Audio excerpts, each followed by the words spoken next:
Assalamualaikum warahmatullahi wabarakatuh. Perkenalkan, nama saya Ripaldi dengan NIM 23030432, Prodi Manajemen, Fakultas Ekonomi dan Bisnis. Baiklah, saya di sini akan menyampaikan beberapa materi yang diberikan oleh Bapak Dr. Husnul Fikri SEMM dengan prodi dengan mata kuliah Bank dan Keuangan lainnya.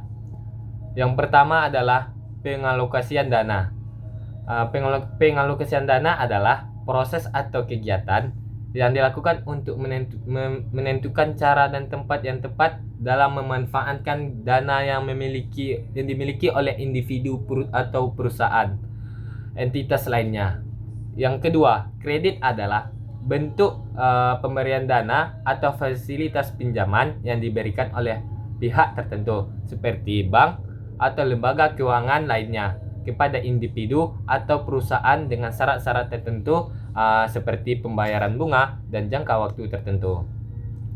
Pembiayaan di sisi lain sering digunakan dalam konteks Islam atau perbankan syariah, merujuk pada penyediaan dana atau modal bagi individu atau perusahaan dengan cara yang sesuai dengan prinsip-prinsip syariah, seperti pembagian risiko dan keuntungan atau pihak yang memberikan dana dan penerimaan dana. Materi selanjutnya ialah unsur-unsur kredit meliputi. Yang pertama, pemberi kredit, pihak atau lembaga yang memberikan dana atau fasilitas pinjaman. Yang kedua, penerima kredit, individu, perusahaan atau entitas lain yang menerima dana atau fasilitas pinjaman. Yang ketiga, jumlah kredit, jumlah dana yang dipinjamkan atau fasilitas pinjaman yang disetujui. Yang keempat, tingkat bunga, persentase yang dikenakan pada jumlah kredit yang harus dibayarkan oleh penerima kredit sebagai imbalan atau pengguna dana tersebut. Yang kelima, jangka waktu.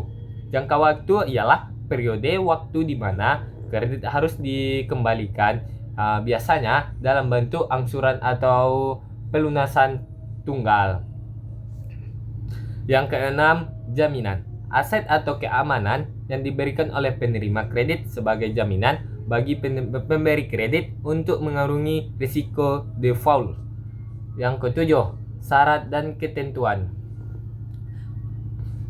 Perjanjian yang memuat ketentuan-ketentuan yang harus dipatuhi oleh kedua belah pihak terkait pengguna dan pengembalian kredit. Materi selanjutnya ialah tujuan utama dari kredit. Tujuan utamanya adalah untuk memfasilitas akses terhadap dana tambahan yang dibutuhkan oleh individu atau perusahaan atau entitas lainnya. Fungsi-fungsi kredit meliputi. Yang pertama, pembiayaan investasi. Kredit memungkinkan individu atau perusahaan untuk membiayai investasi dalam proyek-proyek jangka panjang. Yang kedua, pemenuhan kebutuhan konsumsi. Kredit juga digunakan untuk memenuhi kebutuhan konsumsi yang mendesak seperti pembelian barang-barang konsumsi atau kebutuhan mendesak lainnya. Yang ketiga, pengelolaan likuiditas. Kredit dapat digunakan untuk mengelola likuiditas, terutama dalam situasi darurat atau ketika kas tidak mencukupi untuk membiayai kebutuhan lain-lainnya. Yang keempat, pengembangan bisnis. Bagi perusahaan, kredit digunakan untuk pengembangan bisnis, ekspansi atau pengadaan modal kerja. Yang kelima, mengatasi krisis finansial. Kredit bisa menjadi solusi untuk mengatasi krisis finansial atau keadaan darurat yang memerlukan dana tambahan yang secara cepat. Yang keenam, pembangunan ekonomi. Kredit dapat mendukung pertumbuhan ekonomi dengan memberikan akses terhadap dana tambahan untuk investasi dan pengembangan infrastruktur. Yang ketujuh, meningkatkan daya beli. Kredit memungkinkan individu atau perusahaan untuk meningkatkan daya beli mereka dengan memperoleh barang atau layanan mereka butuh secara dengan membayar nanti dalam jangka waktu tertentu. 8. Meningkatkan kesejahteraan. Di sini saya menyampaikan dengan memberikan akses terhadap modal tambahan. Kredit dapat meningkatkan kesejahteraan individu atau masyarakat secara keseluruhan dengan memungkinkan mereka untuk mengakses pendidikan. Materi selanjutnya ialah beberapa jenis kredit yang umumnya yang tersedia. Yang pertama, kredit konsumen. Kredit yang diberikan kepada individu untuk membiayai pembelian barang-barang konsumen seperti mobil, rumah, peralatan elektronik lainnya. Yang kedua, kredit usaha. Kredit yang diberikan kepada perusahaan atau bisnis untuk membiayai kegiatan operasional, modal kerja, ekspansi, atau pembiayaan aset produksi. Yang ketiga, kredit investasi. Kredit yang diberikan kepada individu atau perusahaan untuk membiayai investasi jangka panjang seperti pembelian tanah, bangunan, dan peralatan produksi. Yang keempat ialah kredit mikro. Kredit kecil yang diberikan kepada individu atau usaha kecil untuk membiayai kegiatan usaha atau kebutuhan lainnya. Yang kelima, kredit hipotek. Kredit yang digunakan untuk membiayai pembelian atau pembiayaan ulang properti dengan properti tersebut dijadikan jaminan. Yang keenam, kredit kartu kredit. Kredit yang diberikan kepada pemegang kartu kredit untuk melakukan pembelian barang atau layanan dengan pembayaran dilakukan nanti dalam jangka waktu tertentu. Yang ketujuh, kredit pendidikan. Kredit yang diberikan kepada individu untuk membiayai pendidikan mereka seperti pembelian buku atau pembiayaan SPP kuliah dan pembiayaan hidup.